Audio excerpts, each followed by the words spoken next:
Hello, I'm Tony Guida. This is My New York. Happy to be back in this studio for the first time in 2 years, and delighted that my guest is Ed Sorel.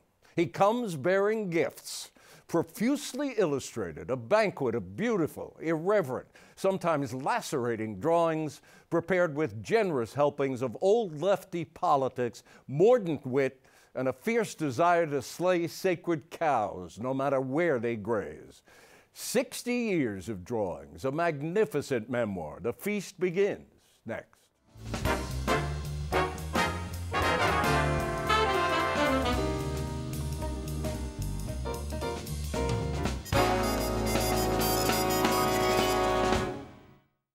Ed Sorel, I am delighted to see you. It is good to see you back here.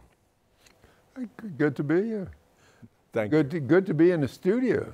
Yeah, thank you. And not wearing a mask.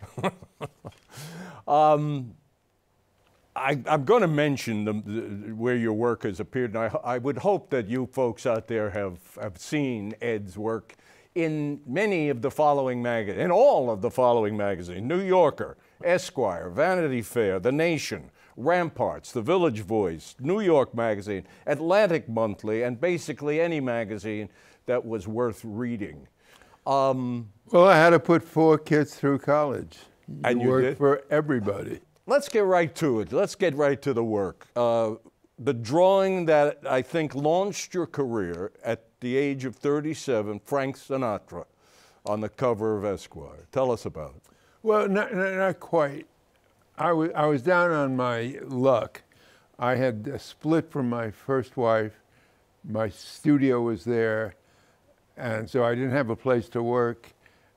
And it was the worst time in my life, and I wasn't making good drawings. I wasn't making money.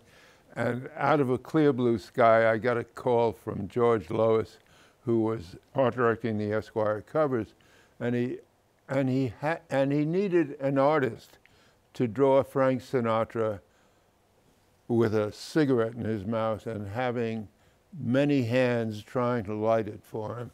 And of course, Frank realized that that was not the image he wanted to give, of having a lot of flunkies doing anything he wanted. Yeah. And so he needed an artist to do it. And George liked some of my work, and he thought I would do it in the style that he liked. But I got so scared. This was going to change my career. I was going to be on the cover of Esquire, that I got so scared that I rendered it so that Frank Sinatra came out looking like a rubber mask of Frank Sinatra. So I showed it to George, and he rolled his eyes, and he said, "Listen, I'll give you 24 hours. Do another one." And so I went back, and the adrenaline kicked in, and overnight I did this drawing without any tracing, without any. I just went crazy, and the drawing came out, and it happened that the illustration was for a story by Gay Talese that was a very important story. So called Frank Sinatra Has a Cold. Right. Which is, if this drawing made your career, or certainly advanced it, that story made Gay's career. Exactly. It was a crucial story for both of us. They teach that in some journalism schools. Well, he's a terrific writer. He's still going strong. This portrait, you know, what you managed to do with that 24-hour, hammer hanging over you, is so iconic. Well, anyway, the original, as I understand it, now hangs in the National Portrait Gallery. Yes, that's true. Did you ever get a nasty call from Mr. Sinatra about this? No, never did. My experience, I have not gotten many angry calls after I lambasted some personality. Usually they ask for the original. No matter how mean-spirited the drawing is, they just want the original. Let's go 24 years later, Ed, to a drawing that I think you say in the book changed your career. You're now 61 years old, and this drawing, which I'm going to call Canine Moses, but you can tell me what you call it, was a full page in the New Yorker. It's a long story. Graydon Carter was the editor, founder and editor of a magazine called Spy. Yes. And he called me one day. We had never met. Would I be interested in working for him? I found out what the page rate was. It was very low. I said, no, I can't work for that price. And that was the end of it. A week later, I get a phone call from him. And he's inviting me to lunch. So I figure, well, you know, he's going to try to get me to work cheap or what. But so we have a very nice lunch. Don't remember what was said. But knowing that I was going to have lunch with him, I did a cartoon. I love doing anti-clerical cartoons. Well, you've called yourself a proselytizing atheist. Yes, there's not much money in it, but that's what I do. And so I did this cartoon of a dog on the top of a mountain with the commandments written on 2 tablets, and underneath him are several thousand dogs, and they're all looking up at him and reading the tablets, which say, sit, beg, growl, heel, feel, whatever. It's the 10 commandments of the dog. Right. So it was a rough sketch. I handed it to him, and he said, well, it's got Lee Loren's fingerprints on it. And I say, well, Lee was the art editor at the New Yorker. So what he was saying in his cute way was, you're giving me something that the New Yorker turned down.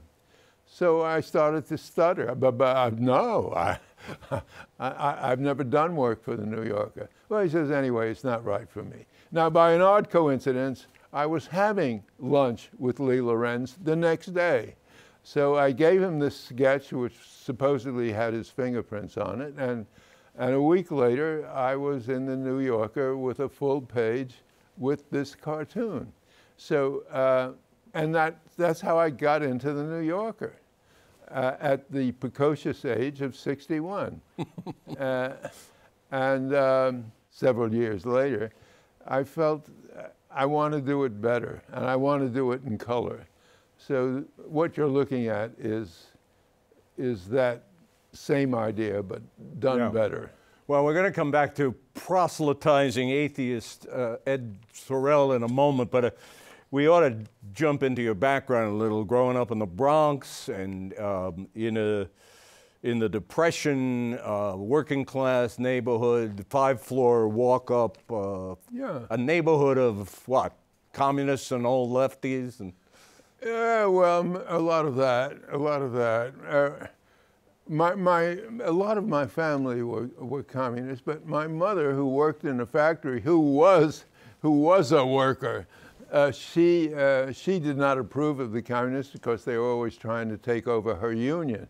Right. And she was a union organizer. So so my family was divided between anti-communists, communists, Trotskyites. It went all over the place. And you, in the book, you say that you were already a lefty at 8. Well, yes. Aunt Jeanette started me collecting the silver out of the cigarette packages. Oh, the foil. The foil. Yeah. That's the word, foil. Yeah, you get the foil and you make a ball, and the ball gets bigger and bigger, and then you send it to the loyalists in Spain. And they will win the war with your contributions of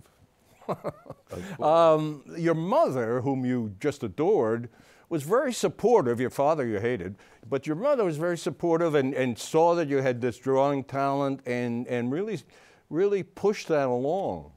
Yeah, she was wonderful that way. She heard about a school in the village that was being supported by one of the Gertrude Whitney, and they gave me free paint, a box of.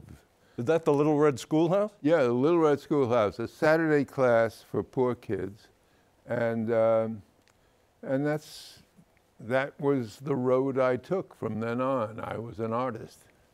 And you got into Cooper Union, Yeah. but it turned out to be a very what should I call it? Negative experience. They were almost derailing your hopes of what you wanted to be. Well, it was a terrific school if you wanted to be a designer, if you wanted to be an abstract painter or a designer.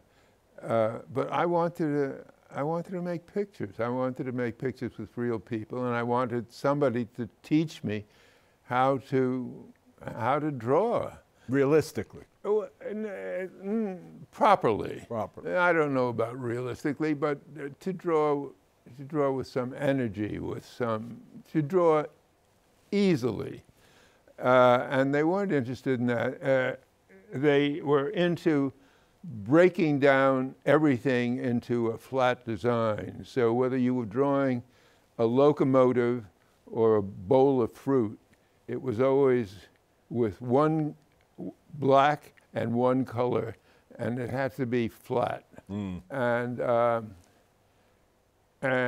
I don't know, by the time I got out of Cooper Union, I could not draw anymore, except that I went into business with Seymour Quast. We opened a studio together because we both got fired from on the same day from Esquire. And Pushpin Studio. Pushpin Studios. It became legendary because Milton Glaser joined us after he got back from his Fulbright in Italy, and the studio took off, and they taught me how to draw. My friends. And we see the results as we go on with this program with the delightful Ed Sorel. Going back to you proselytizing atheist, here is Cardinal Spellman during the time of the Vietnam War. Yes, he was one of several bishops, cardinals in New York, who traveled to Vietnam to tell the troops that they were friends of Christ because they were there. And Cook said the same thing. I was tempted to do this drawing of him as a World War I going over the top, and with the poster saying, "Pass the Lord and praise the ammunition." Exactly. And I thought, I didn't even ask a magazine if I could do it. I was sure I'd sell it because New York Magazine was buying my stuff, Ramparts Magazine was buying my stuff, but nobody would touch that. But I finally sold it to some place called Personality Posters. Posters were very big during the 60s. Yes. And the day it came off the press, Cardinal Spellman died. Oh. And nobody would put it in the window. Some store in Chicago put it in the window and got its window broken as a result. For displaying it? For displaying it. Yeah. So if you want to see that poster, you have to go to Amsterdam. It's in the a poster museum in Amsterdam. As far as I interpret things, it's kind of a twofer because it's your representation of, you did a lot of anti-religious things, but your political stance is in there too. Your anti-war, lefty politics, and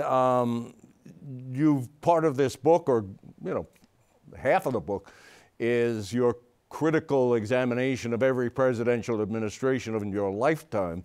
So let's look at some of those people. Reagan, for one, who you depict in this portrait, drawing, whatever I can call it, as Robin Hood. Yes, Robin Hood, who took from the rich and gave to the poor, and Reagan turned that around a little bit. He took from the poor and he gave to the rich, and but he did so many terrible things. He was responsible for the genocide that was done in Guatemala after we overturned the democratically elected government in Guatemala, because United Fruit didn't like the idea that the government was setting up a minimum wage. And so they, United Fruit, who was, after all, partners with the State Department, decided that they had to overthrow Arbenz and put in a first-rate fascist who absolutely wiped out the Mayan population there. And then Reagan went down to tell everybody that this was one of the greatest freedom fighters. The new president. This new fascist was the greatest freedom fighters in the world. Let's go on with some of your gallery of rogues. Mr. Nixon, who is portrayed, how do I describe this? It's the imperial presidency, but... Yes, but Nixon really didn't do half the terrible things he wanted to do, because he was stuck with a Democratic House of Representatives and a Democratic Congress. So there was a real limit to what he could do. But he did enough. I mean, he divided the country. He was the first one to use Southern strategy, to use the hatred that the South had for not only blacks and Jews, but for the elite of any kind, for the educated and for the Eastern establishment and so on and so forth. And so Reagan carried it even further. He started his presidential campaign in a city where where 3 people were lynched. Very close to Philadelphia. Philadelphia, Mississippi. Right. Mississippi. Yeah. So he, I mean, they were using more than dog whistles to let the people in those southern states know that they were for them. They were for states' rights. This drawing illustration of Nixon appeared in Rolling Stone, I think. Yeah. You've got Trump as Medusa with his crimes as you see them on the straight and the snakes in his hair. Right, yeah. I didn't do much on Trump because I didn't know how to do it funny. I do funny. And there was nothing funny about it. He scared the hell out of me. He was an honest to God real fascist, and a crook, and a lot of followers, a lot of lumpen proletariat followers who didn't like anybody who went past high school. I didn't know. Barry Blitt, who was doing covers for the New Yorker, he knew how to make fun of Trump beautifully. Well, you talk about you do funny, and you did a lot funny, and this drawing of Spiro Agnew certainly conveys that, presented as a super patriot in the Atlantic magazine. As we know, nobody told him that you're not allowed to take bribes in the White House. You're supposed to go outside the White House to take bribes. But I did this World War I parody poster with Agnew asking for support our boys in Washington. Yes, and the way to support them, as you with your wonderful mind, said. I forget what I said. Well, you said by a government official. By a government official, yes. there are so many more. You know, we're going to run out of time if we go through all of them. But you got to get this book. By the way, folks, I mean this thing is This is a marvelous book, profusely illustrated. 177 of Ed's works But are in there. I want to point out one thing. Where's the camera? It can be wherever we need, we need it to be. All right. I just want to show my beautiful end papers. It's Casablanca. There's a lot of movie stuff. There's a lot of funny movie stuff. It's not all politics. Right. And you're a good salesman for that. yeah. Very good salesman. Well, and there's the Waverly, the mural on the walls of the Waverly Inn down in the Greenwich Village. There's a lot of Hollywood stuff. There's your favorite. Let's talk about your favorite drawing. I think you said it's your favorite drawing of all, and you want to be buried with it. That's right. I said if I were a pharaoh, I'd be buried with it. I did a drawing of Edward G. Robinson. The assignment was to do it on a quarter of a page in the New Yorker, but I loved him so. I thought he was one of the great actors in Hollywood, and he never received an Academy Award. After he died, they gave him a Lifetime Award, but he never received a real Academy Award. And I loved the drawing, and here it is, folks. And here it is.